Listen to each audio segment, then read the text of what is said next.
Guys, हमने संविधान के भाग 1 का अध्ययन किया, जिसमें भाग 1 कहता है संघ और उसका राज्य क्षेत्र, जो 1 से लेकर अनुच्छेद 4 तक विस्तृत है। उसका हमने बारीकी से अध्ययन किया है और हमने जो राज्यों का पुनर्गठन है उनको भी देखा, जो अनुच्छेद 2 और 3 के अंतर्गत आता है। उसमें हमने एसके-धर समिति, एसके-धर जो कमीशन बनाया गया था सरकार के द्वारा, उसके बारे में पढ़ा। जो भाषाई आधार पर राज्यों की जो मांग उठ रही थी देश में, उसके बारे में हमने अध्ययन किया।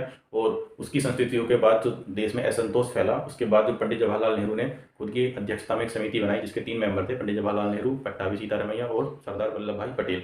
और उन्होंने अपनी इस समिति की जो सिफारिशें थी, उसके आधार पर उन्होंने औपचारिक रूप से यह स्वीकार कर लिया था कि भारत के जो राज्य हैं उनका निर्माण भाषा के आधार पर भी हो सकता है। ये सिर्फ औपचारिक रूप से स्वीकार किया था। किंतु आंध्र प्रदेश में मराठी और तेलुगु भाषी क्षेत्रों में जो है बहुत समय से विरोध चला रहा था कि उनके जो है मराठी भाषी से तेलुगु भाषी क्षेत्र को अलग कर लिया जाए। और इसके लिए जो वहाँ के नेता थे पोटी श्रीरामुलु, उन्होंने 56 दिन की भूख हड़ताल की। 56 दिन की भूख हड़ताल के बाद उनकी जो है मृत्यु हो गई। तब सरकार ने 1953 में आंध्र प्रदेश राज्य का गठन किया। पहली बार भाषाई आधार पर आंध्र प्रदेश राज्य का गठन किया गया और 1953 में ही एक फजल अली आयोग के नाम से कमीशन बैठा दिया गया, जिसने अपनी संस्तुति 1955 में पेश की। और उन्होंने उसका वैसे तो हम विस्तृत वर्णन कर चुके हैं, जिसमें उन्होंने ये मान लिया था कि भाषाई आधार पर राज्यों का निर्माण हो सकता है, किंतु एक भाषा एक राज्य को जो है उन्होंने नकार दिया था और भारत की एकता को प्रमुखता देने की बात कही थी। उसी के क्रम में हम बस आगे आज पढ़ने वाले हैं कि जो 14 राज्य और 6 केंद्र शासित प्रदेश बनाए थे, उसके बाद जो राज्य का विकास हुआ इस प्रकार से हुआ। तो ये हमने एक मैप बनाया है, जिसमें हमने वो 14 राज्य और 6 केंद्र शासित प्रदेश दिखाने की पूरी कोशिश की है। किंतु मैं थोड़ा सही नहीं बनाया क्योंकि ड्राइंग हम थोड़ा कमजोर है, लेकिन ये वैसे ज्योग्राफी का विषय है, हमें तो सिर्फ एक समझ, हमने अपनी सुविधा के अनुसार ये जो है समझने के लिए जो है मैप बनाया है। ठीक है, तो अब आगे चलते हैं। तो जो है 1960 में महाराष्ट्र से मराठी भाषी और गुजराती भाषी क्षेत्रों को अलग कर दिया गया। और जो मराठी भाषी क्षेत्र थे उनके लिए महाराष्ट्र राज्य रहा और जो गुजराती भाषी थे उनके लिए गुजरात की स्थापना कर दी गई। इस प्रकार जो गुजरात हमारा देश राज्य है वो 15वां राज्य बना। गुजरात हमारा 15वां राज्य बना 1960 ईस्वी में। ठीक, तो अब ऐसा था कि हमारे देश में अंग्रेज तो चले गए थे, ब्रिटिश तो चले गए थे, लेकिन और जैसे पुर्तगीज हुए, फ्रांसीसी हुए, ये अभी भी मौजूद थे। तो हमने 1961 में दादर एवं नागर हवेली से जो है पुर्तगाली से दादर एवं नगर हवेली का अधिग्रहण किया और एक 10वां संविधान संशोधन किया और दादर और नगर हवेली को केंद्र शासित प्रदेश बनाया गया। उसके बाद 1962 में हमने 13वां संविधान संशोधन किया। 13वें संविधान संशोधन के द्वारा हमने पूर्वोत्तर में त्रिपुरा और यहाँ मिजोरम, यहाँ मेघालय और यहाँ नागालैंड, तो हमने नागालैंड की जो कुछ असम का पार्ट और कुछ नागा पहाड़ियों का पार्ट लेकर हमने नागालैंड राज्य की स्थापना की। ये हमने 13वां संविधान संशोधन किया था। 13वां संविधान संशोधन किया था 1962 में, लेकिन ये जो राज्य बना 1962 मतलब इम्प्लीमेंटेशन में लगभग अंतर आ जाता है। तो ये हमारा इस प्रकार 16वां राज्य नागालैंड बना। नागालैंड हमारा 16वां राज्य था। और पुडुचेरी 4 भागों में होता है, एक यानाम, कराईकल, पुडुचेरी और माही। यहाँ पर जो है फ्रांसीसी का शासन था और फ्रांसीसी जो थे जब ब्रिटिशर्स गए हमारे देश से 1954 में ही वो जो है भारत को सौंप गए थे, लेकिन तब तक भारत जो है उनका जो है एक अधिकृत क्षेत्र के रूप में शासन कर रहा था पुडुचेरी में। उसके बाद हमने 14वां संविधान संशोधन किया और पुडुचेरी को एक केंद्र शासित प्रदेश का दर्जा दे दिया। 1962 में हमने पुडुचेरी को केंद्र शासित प्रदेश का दर्जा दिया। एक और संविधान संशोधन हुआ हमारा 12वें संविधान संशोधन में हमने जो है गोवा और दमन और दीव को जो है पुर्तगालियों से एक पुलिस बल के द्वारा छीना और उसका हमने नाम दिया ऑपरेशन विजय के द्वारा हमने गोवा और दमन दीव का अधिग्रहण किया और उन्हें एक केंद्र शासित प्रदेश के रूप में मान्यता प्रदान करी।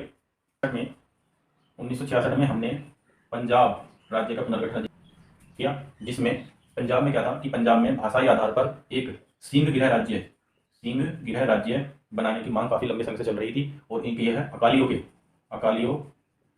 अकाली संगठन का नाम है। उनके जो नेता थे तारा सिंह के नेतृत्व में उस समय ये बहुत जोरों से मांग चल रही थी कि पंजाब जो है एक सिंह गिरह राज्य के नाम से सिर्फ पंजाबियों के लिए ही बनाया जाए। और इसके गठन के लिए हमने एक शाह कमीशन का गठन किया और उसकी सिफारिशों के आधार पर पंजाब को जो है 3 भागों में डिवाइड कर दिया गया। एक वो जो पंजाबी भाषी थे उनके लिए पंजाब, जो हिंदी भाषी थे उनके लिए हरियाणा और हरियाणा इस समय हमारा बना 17वां राज्य। और एक हमने चंडीगढ़ को केंद्र शासित प्रदेश का दर्जा दिया गया। ठीक, और इनसे लगे क्षेत्र हिमाचल प्रदेश, जो हमारा केंद्र शासित प्रदेश हिमाचल प्रदेश था, इससे लगे हिमाचल प्रदेश को हमने 1971 में जो है पूर्ण राज्य का दर्जा दे दिया गया। इस प्रकार हिमाचल प्रदेश जो था हमारा 18वां राज्य बना। इसके बाद पूर्वोत्तर में शासन एडमिनिस्ट्रेशन की दृष्टि से हमने पूर्वोत्तर को राज्यों में बांटा और उन्हें पूर्ण राज्य के दर्जे दिए, जिसमें हमारा 19वां राज्य बना मणिपुर और 20वां राज्य बना हमारा त्रिपुरा और 21वां राज्य बना हमारा मेघालय। मेघालय को हमने 21वां राज्य बनाया। अब बारी आती है सिक्किम की। सिक्किम एक छोटा सा प्रांत है पश्चिम बंगाल के ठीक उत्तर में और असम के ठीक उत्तर पश्चिम में। ठीक है। अब सिक्किम में क्या था कि वहाँ का एक शाही वंश था चोग्याल। वहाँ पर चोग्याल वंश का शासन था और जब ये भी ब्रिटिश भारत के ही अधीन था और जब अंग्रेज चले गए ब्रिटिश चले गए देश से, तब इसका सिक्किम था वो हमारे अधीन आ गया और सिर्फ रक्षा विदेश मामले और संचार जो है भारत ने अपने पास रखे, बाकी उनका गृह शासन जैसे चल रहा था वैसे ही चलने दिया।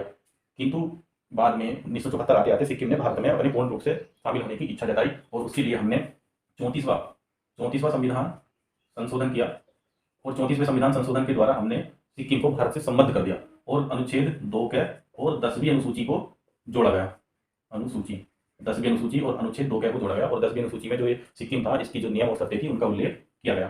किंतु इस संविधान संशोधन के द्वारा भी जो है पूर्ण महत्वाकांक्षा जो है प्राप्त नहीं हुई। उसके बाद एक जनमत हुआ और उस जनमत के द्वारा सिक्किम को पूरी तरीके से भारत में शामिल कर लिया गया और जो नेक्स्ट संविधान संशोधन किया हमने 35वां संविधान संशोधन 1975 के द्वारा हमने सिक्किम को एक पूर्ण राज्य का दर्जा दे दिया और जो हमने अनुच्छेद 2 का जोड़ा था इसे खत्म कर दिया गया और जो 10वीं अनुसूची हमने जोड़ी थी उसको भी खत्म कर दिया गया। इस प्रकार से चोग्याल वंश का शासन सिक्किम में समाप्त हो गया और यह भारत का 22वां राज्य सिक्किम जो है इस प्रकार भारत का 22वां राज्य बना। इसके बाद हमने 23वें राज्य के रूप में मिजोरम का गठन किया, जिसे मिजोरम राज्य गठन अधिनियम 1986 कहते हैं। 24वां राज्य हमारा अरुणाचल प्रदेश बना, अरुणाचल प्रदेश। और 25वें राज्य के रूप में हमने गोवा को बनाया। जो गोवा अभी हमने देखा जो 12वें संविधान संशोधन के द्वारा केंद्र शासित प्रदेश बनाया गया था गोवा, दमन और दीव को, तो हमने गोवा से दमन और दीव को अलग कर दिया गया। दमन और दीव को केंद्र शासित प्रदेश बनाया गया और गोवा को पूर्ण राज्य का दर्जा दे दिया गया 1987 में। और ये गोवा पुनर्गठन अधिनियम 1986 था। ऐसे ये अरुणाचल प्रदेश अधिनियम 1986 था। इस तरीके से ये हमारे 25 राज्य 1987 तक बन चुके थे। उसके बाद हमने मध्य प्रदेश पुनर्गठन अधिनियम, जो हमारा मध्य प्रदेश है, इसका हमने पुनर्गठन करके एक छत्तीसगढ़ राज्य की स्थापना की और ये था हमारा 26वां राज्य। उत्तर प्रदेश पुनर्गठन अधिनियम के द्वारा हमने उत्तराखंड राज्य की स्थापना करी और ये था हमारा 27वां राज्य। फिर बिहार राज्य पुनर्गठन अधिनियम के द्वारा हमने झारखंड राज्य का पुनर्गठन किया और ये था हमारा 28वां राज्य। और ये कब हुआ हमारा 2000 ईस्वी में हमने 3 राज्यों का गठन किया, छत्तीसगढ़, उत्तराखंड और झारखंड। उसके बाद एक लंबे समय से तेलंगाना राज्य की मांग चली आ रही थी। हमने 2014 में आंध्र प्रदेश राज्य पुनर्गठन के द्वारा तेलंगाना राज्य की स्थापना की एक 29वें राज्य के रूप में। तेलंगाना हमारा देश का 29वां राज्य बना और उसके बाद जो है जम्मू एंड कश्मीर पुनर्गठन अधिनियम पारित किया गया 2019 में और इस 2019 के द्वारा जम्मू और कश्मीर को 2 भागों में बांट दिया गया। एक भाग हमारा लद्दाख बन गया, लद्दाख, और दूसरा हमारा जम्मू और कश्मीर। और इन दोनों को ही हमने केंद्र शासित प्रदेश का, यूनियन टेरिटरीज का दर्जा दे दिया 2019 में। ठीक, 2020 में जम्मू और कश्मीर पुनर्गठन के बाद जो है जम्मू कश्मीर जो राज्य था वो खत्म हो गया। इस प्रकार हमारे देश में कितने राज्य बचे 28 और केंद्र शासित प्रदेशों की संख्या कितनी हो गई 9। उसके बाद 2020 में हमने दादर और नगर हवेली, जो हमारे केंद्र शासित प्रदेश थे, दादर और नगर हवेली को, दमन और दीव को, दोनों को मिलाकर केंद्र शासित प्रदेश बना दिया। और इस प्रकार हमारे 28 राज्य और 8 केंद्र शासित प्रदेश अस्तित्व में हैं। कैसे कैसे हमारे जो उत्थान और जो इनका विनिर्माण हुआ वो हमने देखा और वर्तमान में हमारे 28 राज्य और 8 केंद्र शासित प्रदेश हैं। आई होप अगर आपने ये लेक्चर सही से देख लिया तो आप फिर जो है कभी भी किसी भी क्वेश्चन में मार्क्स नहीं खाएंगे।